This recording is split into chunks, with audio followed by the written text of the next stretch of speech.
I was delighted when I was asked to help open today's conference. I wanted to start by saying a big thank you to all of the head teachers here today. It began with a single, sensational video. Camilla breaks in tears as Kate takes the throne and her title. Within hours, it had been shared across Instagram, TikTok, and dozens of small YouTube channels. View counts soared into the millions. Commenters condemned a coup within the monarchy, lamented a tearful Queen Consort unfairly cast aside, and hailed Princess Catherine as the new power behind the crown. Yet amid the frenzy, one question stood out. Where was the evidence? To understand how this rumor took hold and why it cannot be true, we must first look at how royal titles actually work. On September 8, 2022, Charles III became king. Camilla Parker Bowles, his wife, was styled Queen Consort by letters patent submitted to and published in the London Gazette. Catherine, already Princess of Wales by marriage, remained in that role. Neither the sovereign's accession nor any subsequent royal proclamation altered those styles. Any change, such as making Catherine Queen Consort or stripping Camilla's title, would require new letters patent or an act of parliament, followed by instant publication. There is not a single entry in the London Gazette or statement on the official royal website to suggest otherwise. Yet in June 2025, viral channels played a 20-second clip of Catherine on the Buckingham Palace balcony, originally filmed during Trooping the Colour, but layered it with breathless voiceover. "Watch as Camilla hides behind Charles, tears in her eyes," claimed one. "Kate grabs the crown. Camilla can't hold back," touted another.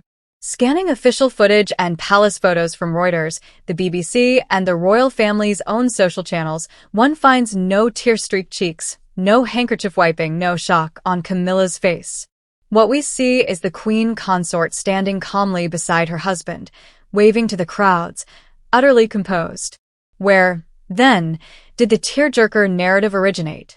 Tracing back through online timestamps, the earliest iterations appear on Australian and South African gossip sites, which themselves sourced from an unverified blog called Royal Buzz Daily. That blog recounted, without attribution, a whimsical tale of palace staff overhearing Camilla crying backstage. No names, no footage, just a tantalizing claim. Within hours, that same text appeared word for word across 15 clickbait sites, then in shallow voiceover scripts for dozens of low-subscription YouTube channels. With high engagement rewarded by algorithms, each successive upload gained momentum until the story felt real. Contrast this with how the palace communicates real news. When Catherine underwent preventative chemotherapy in early 2025, that announcement was made by Buckingham Palace through a formal statement, then covered in depth by Reuters, the BBC, and all major outlets. It included confirmed quotes from Catherine herself, expressing gratitude and promising a return when ready. The world saw her on the balcony months later, her composure lauded as a symbol of strength. No sensational claims of tears or title-grabbing accompanied that true story. Similarly, when Queen Consort Camilla was visibly moved at a memorial service for the late Queen, multiple agencies documented her genuine emotion, revealed not through clickbait, but via respectful coverage by AP and the BBC.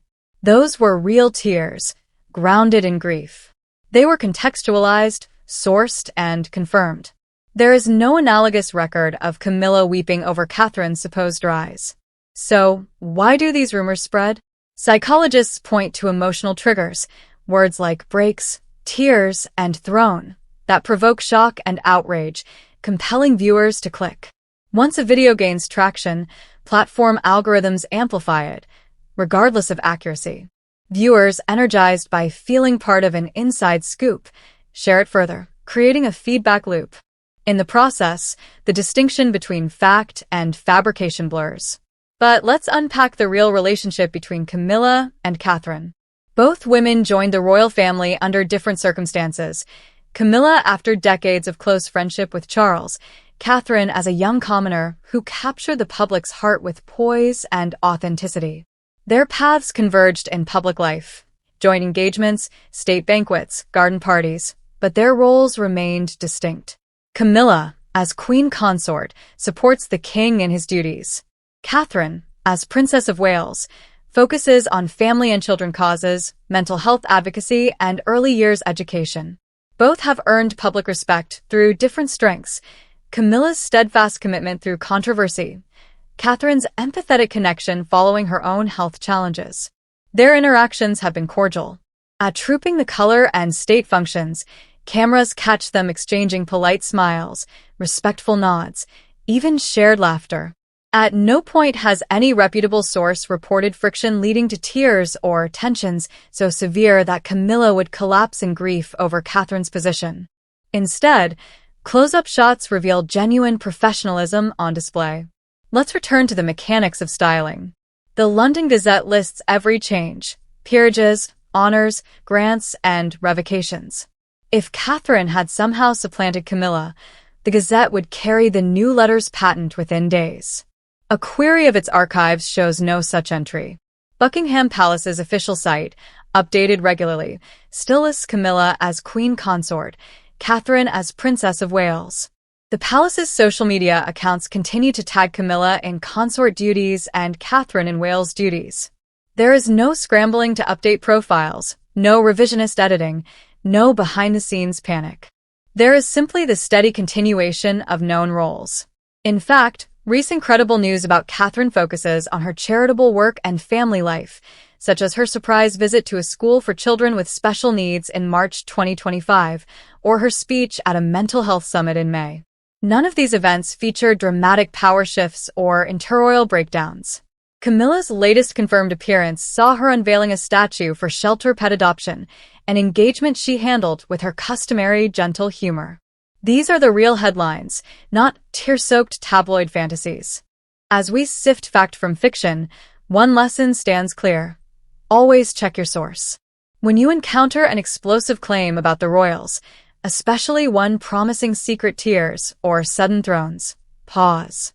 Ask, is there an official palace statement? Does Reuters or the BBC report it?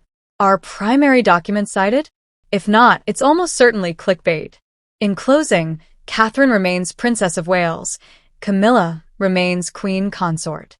There has been no swap of titles, no throne seizing, no tearful demotion. Both continue their public roles. Catherine in her early years and mental health work, Camilla in her consort duties and patronages, serving the monarchy and the public. Thank you for joining this in-depth report. We'll continue to monitor official royal communications and credible news outlets. For more fact-checked updates on the House of Windsor, stay tuned. You can rely on verified sources, not viral rumors. As the procession ended and the royal family returned inside Buckingham Palace, Camilla was noticeably absent from the immediate celebrations. Observers noted that she left the room swiftly, escorted by a private aide, avoiding the lingering cameras. Reports later confirmed what palace insiders had feared. Queen Camilla had broken down in tears. It wasn't a spectacle alone, it was the meaning behind it. For years, Camilla had slowly earned her place in the royal family, battling immense public judgment following her controversial relationship with Charles during his marriage to Princess Diana. Her eventual acceptance by both the public and the firm was not given lightly.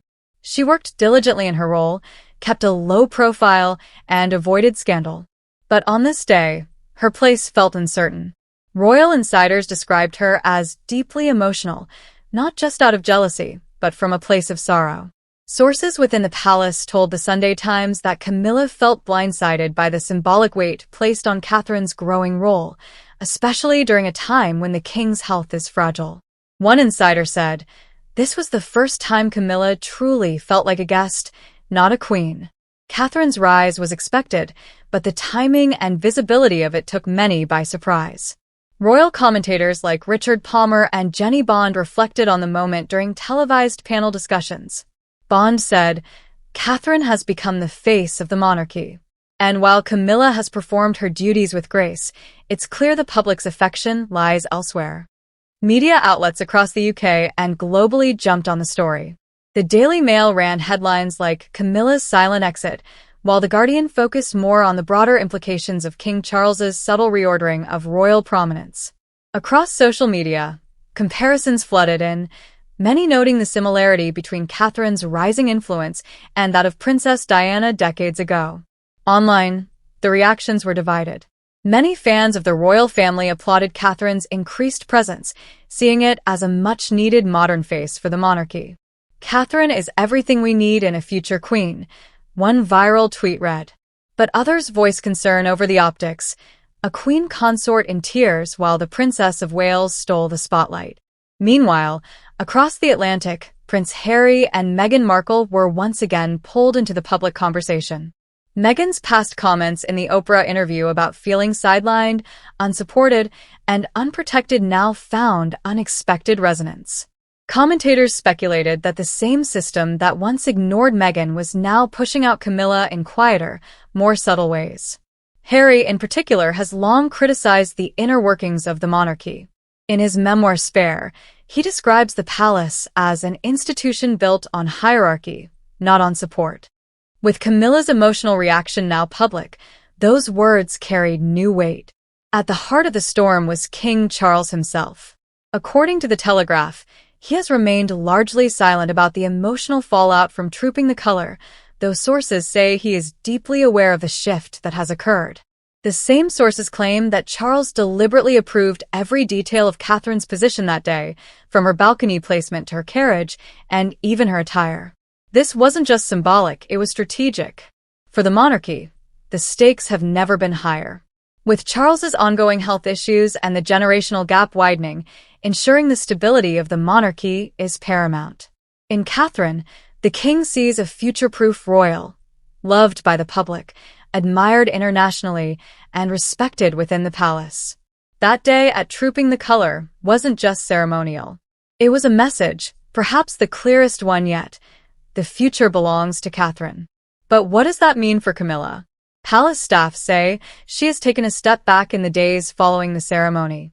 Public engagements have been postponed, and her diary for the rest of the month remains largely empty. Her team has issued no statements, and Buckingham Palace has not responded to media inquiries about her emotional reaction. Despite the silence, insiders suggest a quiet reevaluation is underway. One royal source told The Times, "There's an understanding that the Queen's role may be repositioned, not diminished, but more complementary to Catherine's growing presence." For now, the public continues to speculate. Did King Charles intend to humiliate his wife? Or is this simply the natural evolution of the monarchy, a changing of the guard, done with the elegance and symbolism that only the royal family can manage? Whatever the answer, one thing is clear: Catherine is no longer just the Princess of Wales. She is the center of the monarchy's next chapter. And for Camilla, who has walked a long and difficult road to the crown, that realization has left its mark. As the royal family faces another turning point, the world watches, waiting to see how one of the oldest institutions in history adapts once more for love, for legacy, and for the future. If you're drawn to the human side of monarchy, the triumphs, the heartbreaks, and the silent wars, subscribe for more in-depth royal documentaries and reporting. The next chapter is just beginning.